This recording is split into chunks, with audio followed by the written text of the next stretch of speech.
Hi అండి, నమస్తే. నేను మీ Haritha. Welcome back to Dharmapadam. ఈరోజు మనకున్న చిన్న చిన్న ధర్మ సందేహాలను తీర్చడానికి సారపాక నాగేశ్వర శర్మ గారు ఉన్నారు. ఆయనతో మాట్లాడి మనకున్న ధర్మ సందేహాలు తీర్చుకుందాం. నమస్కారం గురుగారు. నమస్తే అమ్మా. ఎలా ఉన్నారు? బాగున్నాండి. గురుగారు, ఇంటి ఇలవేల్పు అంటారు కదా, చాలా మందికి ఇంటి ఇలవేల్పు అని అసలు ఎందుకు తీసుకున్నారు? లక్ష్మీ నరసింహస్వామి మా ఇంటి ఇలవేల్పు, లేదా విష్ణుమూర్తి మా ఇంటి ఇలవేల్పు, శివుడు మా ఇంటి ఇలవేల్పు అని రకరకాలుగా ఇలా అంటూ ఉంటారు. అసలు ఇలవేల్పు అనేది ఎలా వచ్చింది, ఎప్పటి నుంచి ఉంటుంది గురుగారు? దీనికి ఉన్న స్టోరీ అనేది ఏంటిది? తప్పకుండా తెలుసుకుందాం. ఓం దుర్గే స్మృతా హరసి భీతిమశేషజింతో స్వస్తే స్మృతా మతిమతీవ శుభాన్ దదాసి దారిద్ర్యదుఃఖభయహారిణిగాత్మధన్యా సర్వోపకారకరణాయ సదాత్ర చిత్త.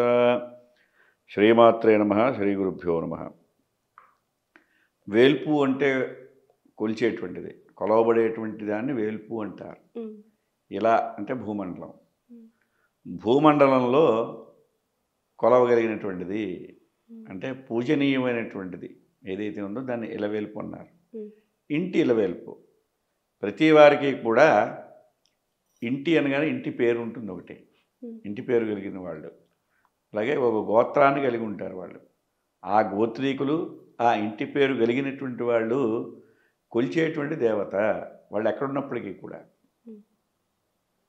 మనం 10 ఏళ్ళు 15 ఏళ్ళు 20 30 ఏళ్ళు కాకుండా ఒక 500 ఏళ్ళు 600 ఏళ్ళు 1000 సంవత్సరాలు వెనక్కి వెళ్ళి మనం పరిశీలన చేస్తే ఈ ప్రాంతములన్నీ ఇప్పుడు అనుకుంటున్నటువంటి ప్రాంతములు ఏవైతే ఉన్నాయో, ఇంతకుముందు వీడియోలో కూడా ఏకరో పెట్టాను అవన్నీ. అంగవంగ, కళింగ, కాశ్మీర, కాంబోజ, ఇవన్నీ సౌరాష్ట్ర, మహారాష్ట్ర, ఇవన్నీ ప్రాంతాలు అన్నమాట. ఆయా ప్రాంతాల నుంచి వ్యాపార నిమిత్తం కానీ, బ్రతుకు తెరువు కోసం కానీ, లేదంటే కొత్త కొత్త విద్యలు నేర్చుకోవడం కోసం, లేదా మన విద్యను అక్కడ ప్రదర్శించడం కోసం వేరు వేరే ప్రాంతాలకి వలస వెళ్ళడం జరిగింది. అయినప్పటికీ కూడా మన గోత్రం కానీ ఇంటి పేరు కానీ మారదు. మనం ఆ ప్రాంతం వాళ్ళమే అవుతాం. కాకపోతే మనం ఎక్కడికైతే ఏ ప్లేస్కి అయితే మనం షిఫ్ట్ అయిపోయామో, ఎక్కడైతే ఉంటున్నామో అక్కడ ఉండేటువంటి భౌగోళికమైనటువంటి వాతావరణానికి కానీ, ఆ ఆచారాలకు కానీ, ఆ భోజన వ్యవహారాలకు కానీ మనం అలవాటు అయిపోయి ఉంటాం. ఇప్పుడు తరం వాళ్ళం. అప్పటి తరం వాళ్ళని ఆలోచన చేస్తే వాళ్ళు దానికి అలవాటు పడినటువంటి వాళ్ళు. కానీ ఇక్కడ ఉండడం చేత, ఇప్పుడు ఈ ప్రాంతంలో ఉండడం చేత ఈ తరం వాళ్ళకి ఇవన్నీ అలవాటుగా మారిపోతాయి. కానీ ఏదైతే గోత్రం ఉందో, ఇంటి పేరు ఏదైతే ఉందో అదైతే మారదు, అదే ఉంటుంది. అలాగే ఇలవేల్పు, ఇంటి ఇలవేల్పు వాళ్ళు కూడా మారరు. మన సనాతన ధర్మంలో, మన భారతీయతలో ఏం చెప్పారంటే 33 కోట్ల మంది, తిస్సత్కోటి మహర్షయ అన్నారు. 33 కోట్ల మంది దేవతలు, దేవీ దేవతలు ఉన్నారంటారు. అంటే 33 సమూహములు. కోటి అనే పదానికి సంస్కృతంలో 2 అర్థాలు ఉన్నాయి. 100 lakhs 100 లక్షలు కదా, 100 లక్షలు ఈక్వల్ టు కోటి కదా. అదే ఆ అర్థం ఒకటి వస్తుంది కోటి అనే శబ్దానికి. ఆ తెలుగు కోటి కాదు, అది సమూహము. ఒక సమూహాన్ని కోటి అంటారు. మనకి ఎలాగైతే హైదరాబాద్లో చూస్తే కింగ్ కోటి, రామ్ కోటి, ఇంకేదో కోటి ఉంది అంటే అక్కడ 1 కోటి మంది ఉన్నారనో, లేకపోతే 1 కోటి షాపులు ఉన్నాయనో కాదు. రోజు 1 కోటి మంది ఆ రోడ్లో వెళ్తారని గారు అర్థం. కోటి అంటే సమూహము. కింగు కోటిలో కొన్ని రకాలైనటువంటి షాపుల తాలూకు సమూహం ఉంటుంది, లేకపోతే ఉంది, ఉండేది. అలాగా ఈ దేవతా సమూహం ఏదైతే ఉందో 33 రకములైనటువంటి సమూహ దేవతలు సనాతనంలో ఉన్నారు. వారిని ఆదిశంకరులు ఎవరైతే ఉన్నారో, జగద్గురు ఆదిశంకరులు అంటారు. ఆయన ఏం చేశారంటే 5 దేవతల కింద విభజన చేశారు. ముఖ్యమైన దేవతలు 5 అన్నారు.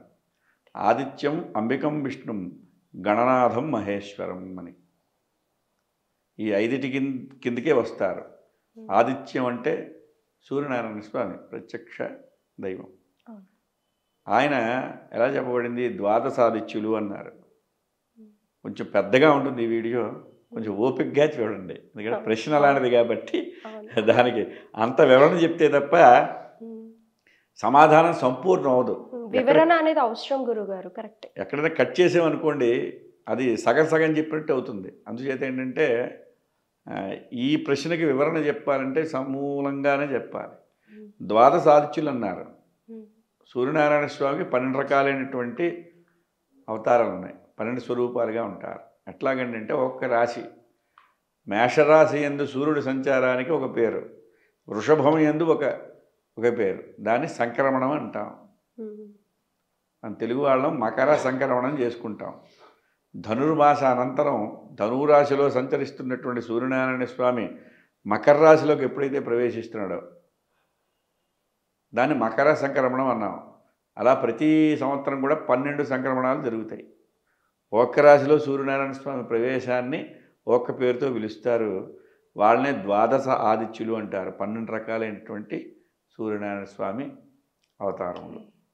అలాగే అంబికం అంటే అమ్మవారు, దుర్గాదేవి అనుకోవచ్చు, లలితా పరమేశ్వరి ఎవరైనా సరే, ఆవిడ నవదుర్గలుగా కొలుస్తారు. 9 అవతారములు. ప్రథమం శైలపుత్రీ చ, ద్వితీయం బ్రహ్మచారిణి, తృతీయం చంద్రఘంటేతి, కూష్మాండేతి చతుర్థకం, పంచమం స్కందమాతేతి, షష్టం కాత్యాయిని చ, సప్తమం కాలరాత్రేతి, మహాగౌరీతి చాష్టమం, నవమం సిద్ధిదాత్రీ చ, నవదుర్గా ప్రకీర్తితా అని 9 రకములైనటువంటి దుర్గావతారములు ఉన్నాయి ఆ సమూహంలో.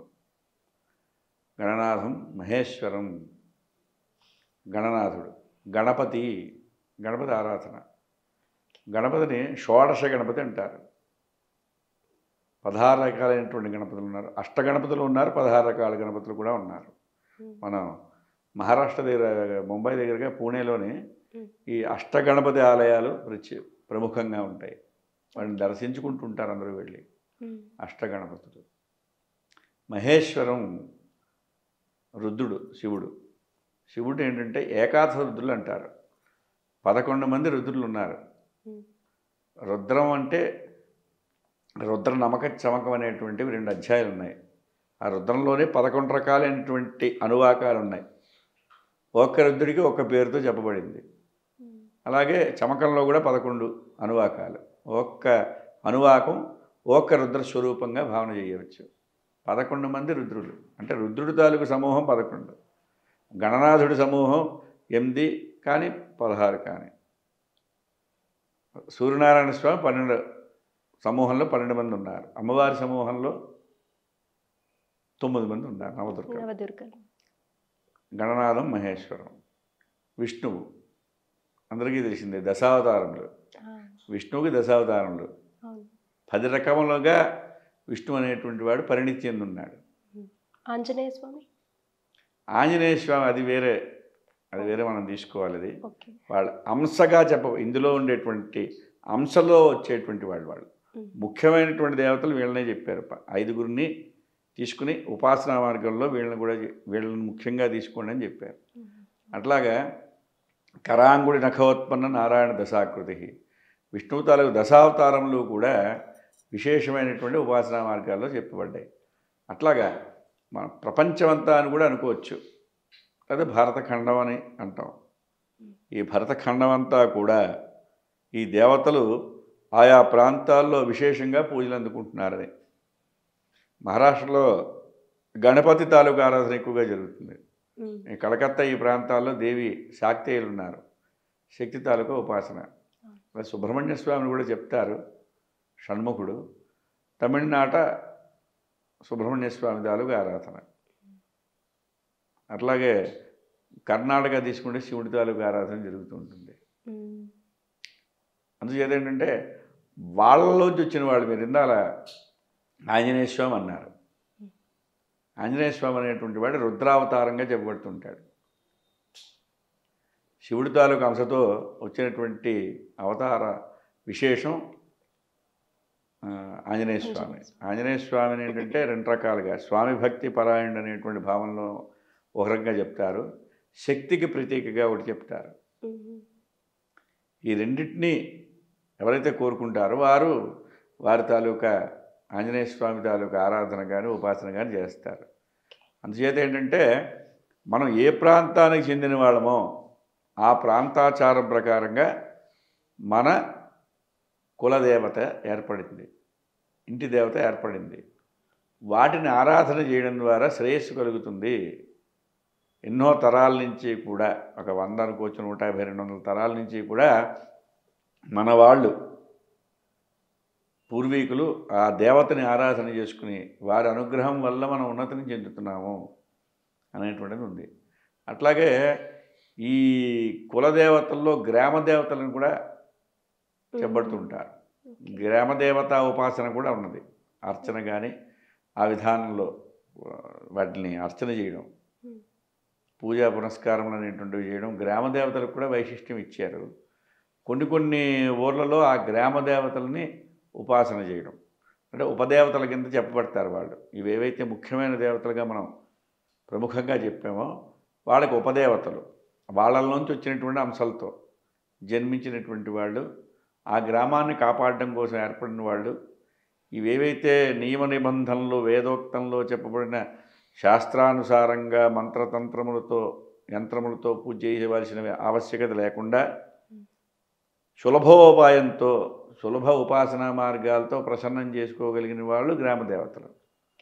కొందరికి ఇంటి దేవత గృహదేవత కింద గ్రామ దేవతలు కూడా చెప్పారు కనుక వాళ్ళని ముందు చేసి వాళ్ళ పూజ ముందుగా చేసి నిత్యం కూడా వాళ్ళ ఆరాధన చేసి ఇష్టదైవం ఇంకేదైనా కొత్తగా వచ్చేటువంటి ఎప్పుడు కూడా కొత్త ఒక వింత పాత ఒక రోత అంటారు. కొత్త దేవతలు ఎవరైనా కొత్తగా మనకు వస్తూ ఉంటారు, ఏర్పడుతుంటారు, అవతారాలు వస్తుంటాయి.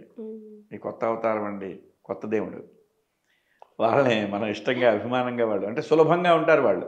నువ్వు స్నానం చేయకుండా కూడా వచ్చి నాకు పూజ చేయొచ్చు అంటాడు వాడు, ఆ కొత్త దేవుడు. లేకపోతే మడి ఎక్కర్లేదండి, మైలితో కూడా నువ్వు వచ్చి మాకు హాయిగా మన గుళ్ళో ప్రవేశం చేయొచ్చు అనేటువంటి కొన్ని కొత్త శాస్త్రాలు కానీ ఇవన్నీ కూడా పుడుతుంటాయి, సనాతనాన్ని పక్కకు దోసేసి. సో ఒకవేళ నువ్వు చేయొచ్చు, అది కూడా మేము కాదనేది ఏం లేదు. కానీ ఇంటి దేవత ఎవరైతే ఉన్నారో, ఇలవేల్పు ఎవరైతే ఉన్నారో, కులదేవత ఎవరైతే ఉన్నారో వారికి ముందు మీ ఆచారం ఏదైతే ఉందో దాన్ని చేసి ఆ విధానాన్ని అనుసరించి తర్వాత నీకు నచ్చిన దేవత దగ్గరికి వెళ్ళి పూజ చేయి, ఏముంది, ఇబ్బంది ఏం లేదు. అది కులదేవత యొక్క వైశిష్ట్యం.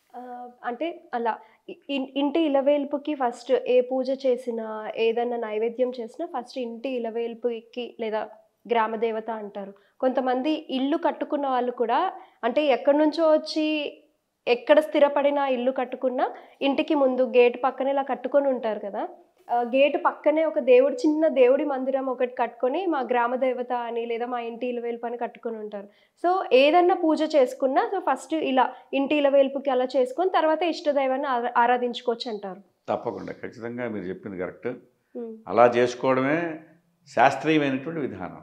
సో చూసారు కదా గురుగారు చెప్పింది. ఇంకే విధమైన ధర్మ సందేహాలు ఉన్నా కింద కమెంట్ సెక్షన్లో తెలియజేయండి. Thank you.